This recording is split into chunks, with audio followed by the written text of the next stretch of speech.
tal? ¿Cómo están? Bienvenidos a una nueva edición, Jueves Internacionales. Soy Tatiana Alemán, que gusto acompañarlos. Y hoy vamos a hablar del proceso electoral, en el que estamos ya a menos 10 días exactamente para conocer quién será el próximo presidente o presidenta de nuestro país. Es importante ver cómo nos ven hacia afuera, cómo nos ven los mercados, cómo nos ven nosotros países respecto a lo que ocurre aquí en el Perú. Y para eso hoy nos acompaña Juan Carlos Ladines, profesor de Negocios Internacionales de la Universidad del Pacífico. Gracias y bienvenido. Un gusto, Tatiana. ¿Cuál sería tu primera percepción de la imagen que estamos dando como país en este proceso electoral hacia afuera? A ver, aquí sí hay que hacer una separación entre la parte económica y en la parte política, ¿no? Quiero entrar primero por la parte económica que eh, no tiene mucho peso en este momento, ¿no? Por ejemplo, para el Perú, para el mundo en general, somos menos del 1% de las importaciones y igual, menos del 1% de las exportaciones mundiales, ¿no? Entonces, en el peso económico, el peso relativo, creo que acá no es tan importante. Sin embargo, en la parte política, yo diría que sí hay algunos elementos que son interesantes. ¿Por qué? Por un efecto contagio, ¿no? Y vuelvo a un punto que lo discutimos en una entrada anterior, ¿no? Hay una mirada regional, ¿no? Y lo que se percibe en esta mirada regional es que hay una serie de cambios, ¿no? Como Ecuador ahora está teniendo un poco ese avance, una continuidad del desmantelamiento del correísmo. En el caso peruano lo que se ve es un poco entrar en esta alta polarización, ¿no? Y yo pienso que eso de una u otra manera es algo que el mundo está, o el mundo, vamos a decir, en los medios internacionales han prestado mucha atención a esto, ¿no? Y cómo esta alta polarización de una u otra manera va a erosionar las instituciones, ¿no? Las pocas instituciones que se han podido formar a lo largo de ya casi más de 20 años, eso puede tener un riesgo importante, ¿no? ¿Por qué? Porque con pocas instituciones, ¿no? Los shocks políticos pueden tener efectos mucho más resonantes en la región, ¿no? Efectivamente, ¿no? Y es importante conocer también un poco el contexto, o sea, a ver, América Latina está sumida hoy en un descontento social, antes de que llegara la pandemia, por supuesto, y todo lo que eso ha venido acarreando. Y ahora una serie de elecciones es el 2022, las protestas en Colombia que continúan, la agitación en torno a la nueva constitución en Chile, y que hacen que además, no sé si los inversores, por ejemplo, se queden un poco en la nube y haya toda esta ola de incertidumbre respecto a lo que viene ocurriendo también aquí con el proceso político, además, por supuesto, de lo que viene dejando el avance de la COVID-19 todavía en la región. Yo diría que los inversores institucionales, en el caso peruano, sí hay una alta incertidumbre. Específicamente estamos hablando, por ejemplo, de fondos de pensiones, ¿no? Grandes fondos de inversión que ven con bastante preocupación toda esta serie de reformas. Incluso, como bien mencionas tú, eh, los congresos que hemos tenido, que han sido mucho más populistas, y hablo de la serie de congresos, incluso el congreso de PPK también tenía algunas propuestas que no tenían ningún sentido, y lo que no se ha visto es un proceso de reforma hacia un mejoramiento de la idea del mercado, ¿no? A través de la política, ¿no? Las pocas instituciones que tenemos no han podido solucionar lo que se llaman fallas de mercado. Ahora, ¿esto cómo se traslada? Yo diría que el Perú, más que ser un punto de expansión para ideas de cambio y de recambio, más bien está ahora en esta confrontación y en esta absorción de ideas de cambio. ¿A qué me refiero con eso? En el caso, como lo comentamos la otra vez, creo que el referéndum constitucional en Chile ha sido un punto muy importante y gravitante sobre lo que ahora se discute, el cambio de la constitución. Hubieron 3, 4 partidos, si no me equivoco, que trataron de promover eso, ¿no? El Congreso, de una u otra manera populista, ha tratado de empujar esa situación. Y por el otro lado también tienes, como vuelvo a insistir, un desmontaje de todo lo que fue tal vez uno de los últimos procesos autoritarios que sufrió Ecuador, ¿no? Que era en este caso el correísmo, ¿no? Incluso con las expectativas de que Correa iba a regresar a postular, ¿no? Porque la idea era que Lenín Moreno asumiera la posición y a partir de ahí se decretara algún tipo de reelección indefinida, ¿no? Pero eso tenía que pasar un periodo, por eso se le dio paso a Moreno para que regresara a Correa, pero obviamente todo esto ha impactado, ¿no? Y al mismo tiempo también hay que rescatar algunos aspectos que sí se ven positivos desde la parte política. Como por ejemplo el caso, ahí sí hay que entrar al caso Lavallato, ¿no? O a todo lo que es el caso Odebrecht propiamente, ¿no? Donde se han visto presidentes que han pasado por algún tipo de proceso judicial, ¿no? Correcto o incorrecto en algunos aspectos, ya es opinión de cada uno cómo es el proceso, y esto de una u otra manera le ha dado cierta institucionalidad, una poca institucionalidad a la mirada del Perú, ¿no?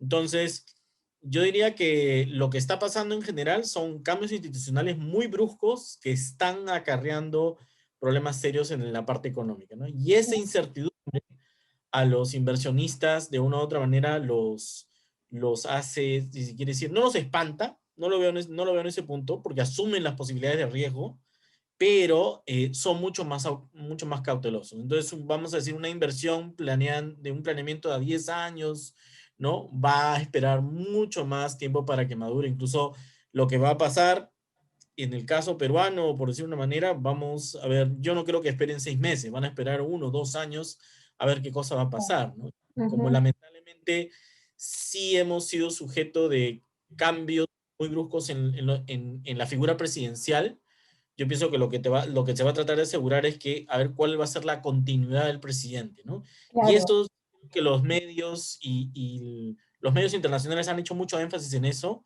y los reportes de riesgo, de análisis de riesgo, muestran mucho esa posición, ¿no? ¿Cuál va a ser la continuidad de la figura presidencial?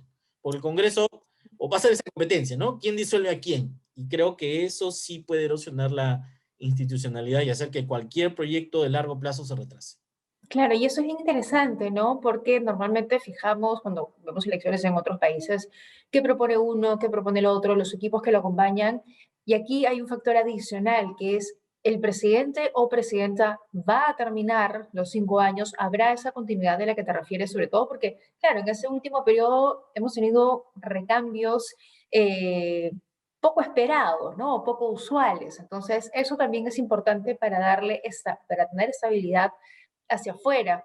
Y hoy las personas que me imagino también acompañan tanto a Castillo como a Keiko Fujimori, los equipos, las ideas y las propuestas, pueden motivar un poco a esa estabilidad de la que hablamos. Por ejemplo, leí el diario El País que titulaba Científicos con Castillo, deportistas con Fujimori. Los candidatos presidenciales del Perú marcan perfiles distintos en la recta final de la campaña. Entonces, por ejemplo, ¿no? La figura o las ideas de Cerrón. Hablabas también del caso Lavallato. Keiko Fujimori, quien puede ser presidenta del país en medio de un juicio que podría quedarse paralizado en caso de alcance el mandato. Entonces, todas estas sombras, que son más que sombras, son realidades que acompañan a las dos figuras presidenciales, ¿qué tanto peso tiene?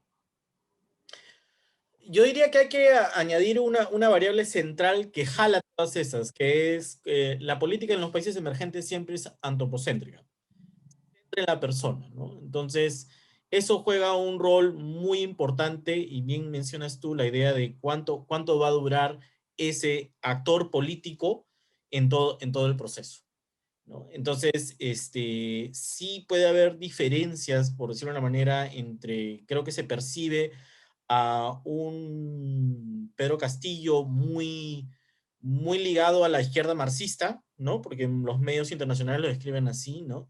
Y lo curioso es que no se relaciona una Keiko Fujimori a una derecha liberal, ¿no? Sino más bien está relacionada al tema de la corrupción que ha desarrollado, ¿no? Entonces eso es lo que resaltan mucho los medios. No ni siquiera la vinculación al pasado de su padre, ¿no? Que es como generalmente se ve dentro del proceso interno en el Perú, ¿no? Más recuerdan, hacen esa vinculación a Alberto Fujimori o al éxito que tuvo, ¿no? O a la corrupción que generó. Pero acá la misma Keiko ha generado vamos a decir, ha generado su propia imagen, ¿no? Eso sí puede tener un impacto. Y ahí es donde viene la otra pregunta. Ok, son posiciones completamente complicadas con las cuales se tiene que trabajar, ¿no? Entonces, lo que van a hacer los inversionistas, como bien planteas tú, cuáles son los equipos, ¿no? Y ahí tampoco, por decirlo de una manera, se ha visto mucho como que una figura de peso, ¿no? Con toda honestidad, el ministro Carranza sí hacía una postura interesante en ese sentido, ¿no? Pero aún así, también es algo una cosa es administrar un país en un boom con riqueza y otra cosa es administrar un país con una pandemia, ¿no? Entonces, creo que aún así el reto es mayor, ¿no? Le deseo los mejores éxitos al equipo que salga ganador, ¿no? Pero de todas maneras, esta incertidumbre sí se mantiene, ¿no? Y hay que agregar ahí el escenario pandémico. Quiero compararlo aquí con el mundo. Mientras más o menos el proceso de vacunación, a pesar de que ha ido lento en muchos países, ya se está avanzando en los grupos etarios más jóvenes, ¿no? 40, 30 y 20 años, ¿no? El Perú recién está entrando en una fase muy lenta al respecto, a pesar de que entiendo que el presidente Sagasti ha asegurado vacunas. Esto también cómo se va a desarrollar y cómo va a impactar con las variantes, porque si hay una variable que no se puede controlar es el efecto de las pandemias en términos de variantes y si va a haber tercera, cuarta, quinta ola, ¿no? Ujú. Yo pienso que lamentablemente ahí el Perú tiene poca capacidad de prever en el largo plazo cómo pueden afectar todas estas variantes y qué tanta presión pueden hacer, ¿no? Porque incluso los dos han hecho promesas fiscales que desbordan, ¿no? De una u otra manera. Y ahí viene ya la gran duda, ok, el Perú ya está un poco más ajustado en términos fiscales, ¿no? Puede ajustar su déficit, se ha comprometido en una deuda, como hizo la ministra Tony Alva, hizo una ejecución de una emisión de bonos, pero ya ahora sí estamos llegando a los límites. Ujú. Entonces, ese escenario también es muy complicado, ¿no? Y sobre eso hay que añadir las demandas populares. Claro. Y si a este escenario además le sumamos lo ocurrido el fin de semana en Junín, ligado a una matanza cuya autoría corresponde a Sendero Luminoso, a remanentes de ese grupo terrorista, ¿qué tenemos ahí? O sea, es decir, ¿cómo nos están viendo desde fuera frente a esta situación que podría revivir una historia durísima del país? Bueno, los medios internacionales más o menos han resaltado un poco el ataque terrorista, pero creo que no están viendo las causales detrás, ¿no? Entonces, sí se hace un paralelo con el pasado, con la década de los 80, a principios de los 90, donde el terrorismo tenía una presencia muy fuerte, pero no se ve como yo diría como un elemento todavía asociativo a las elecciones, ¿no? Este, creo que eso no es que no tenga un impacto, si lo quiere decir, sino va a tener, yo diría que un impacto de respuesta y lo que se va a esperar es qué medidas va a hacer el gobierno, ¿no? Que creo que es Ujú. una de las discusiones que se tiene en la actualidad en este momento, ¿no? ¿Qué se ha hecho en el BRAEM, ¿no? Y también hay que tener un enfoque ahí un poquito más abierto, es si seguimos la cadena logística, por decirlo de una manera, de lo que es la droga, hacia dónde se dirige. Al mercado estadounidense muy poco. Tengo entendido que más o menos todo el mercado potencial al cual se dirige la cocaína que sale del Brain se va al mercado europeo y al mercado ruso, ¿no? Entonces es un mercado ruso que no tiene instituciones muy sólidas o no tiene mucha presión, como vamos a decir, quiero compararlo con una DEA, ¿no? Que más o menos trabajó un plan con Colombia, ¿no? El famoso Plan Colombia, incluso trajo Bill Clinton, ¿no? Se establecieron lazos técnicos de cooperación de mercado para que Colombia pueda salir de una u otra manera de lo que era esa gran carga que era proveer el narcotráfico, ¿no? En nuestro caso, hay agencias de cooperación con la Unión Europea, pero estas van en otra línea, ¿no? Van en una línea de sustitución de cultivo, replantación, pero no una estrategia un poquito más amplia que pueda abarcar desde lo militar hasta cuestiones estratégicas, ¿no? Ujú. Hay mucho que ver ahí, por eso te digo, sí es algo lamentable, los medios lo han recogido, pero que yo pienso que lo que está esperando el mundo es ver cuál es la capacidad de respuesta, ¿no? Porque estamos a 2 semanas, ¿no? Decir si eso tiene un impacto en las elecciones, todavía no, o que ya ha influido en las elecciones, creo que los medios, o al menos el esfera internacional, no lo han rescatado de esa manera, ¿no? Como para ir finalizando, Juan Carlos, ¿hacia dónde vamos? Es decir, el panorama que has descrito es complicado, es duro. Me agrada porque eres además sumamente realista, pero la verdad es que la realidad puede ser un poco eh, pesimista. Entonces, ¿hacia dónde debemos avanzar? Sobre todo porque entiendo que va a ser un año, o hablabas que las inversiones todavía van a tardar un poco, no algunos meses, sino probablemente un año hasta dos.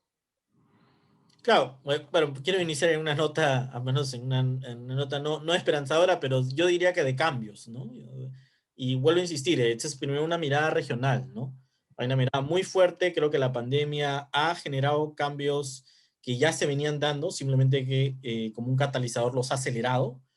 Lo vemos en Colombia y curiosamente lo vemos en la relación del Pacífico, ¿no? Mira Colombia, Ecuador, Perú, y Chile, ¿no? Todo el Pacífico de una u otra manera más complicado, ¿no?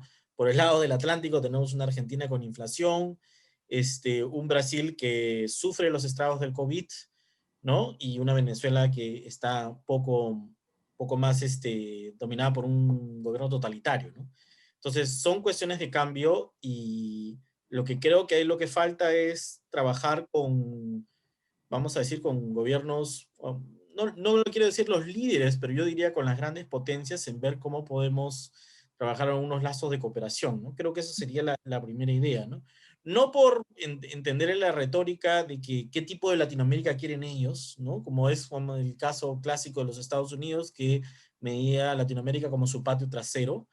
Creo que es una oportunidad para que los gobiernos en general y escuchen a su población y de una u otra manera hacer esa idea de, bueno, qué tipo de país queremos, qué tipo de Sudamérica queremos. Creo que invita a ese tipo de discusión desde el punto académico, desde el punto de vista de organizaciones sociales.